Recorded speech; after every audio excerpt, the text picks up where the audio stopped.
kama Mungu aishike. Siombe nataka mkono wako kapokea kazi ya uchumi kaimandike, kila kilichokuwa kimeharibika kikae sawa.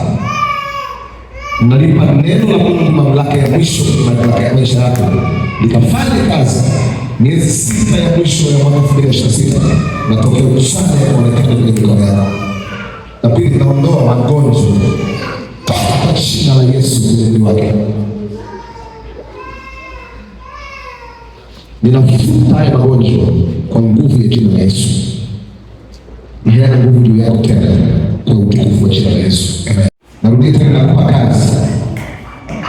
Kazi itakayokupa maslahi, kazi itakayokupa fedha. Pokea. Ninaiamrisha kazi na mafuta haya yao ishara ya kufuatwa, ya kutafutwa kwa nguvu ya jina la Yesu. Kwa nguvu ya jina la Yesu. Pokea. Waliokuwa wanazuia maisha yako usipate kazi, Mungu wa mbingu na nchi anafungua ile milango sasa. Tumesema neno la Mungu lina mamlaka ya mwisho na kufungulia milango ya kazi. Pokea kwa jina la Yesu. Naifungua milango ya kazi. Pokea kwa jina la Yesu. Naifungua milango ya kazi iliyofungwa kwa muda mrefu. Pokea. Nimeifungua ile milango. Nimeifungua ile milango.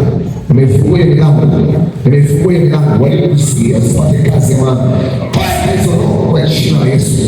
Nimetamka neno langu ni sheria na si ombi, likawe likaishi ndani yako, na hali ya kumpenda Mungu ikamwilike katikati yako. Kiu ya Mungu, kiu ya kumpenda ibada ikakae katikati yako katika jina. Akupe pesa ili utumikie kwa heshima. Akupe pesa ili utumikie kwa furaha kwa ajili ya utukufu wa Mungu. Ninakupatia kwa nguvu ya jina la Yesu.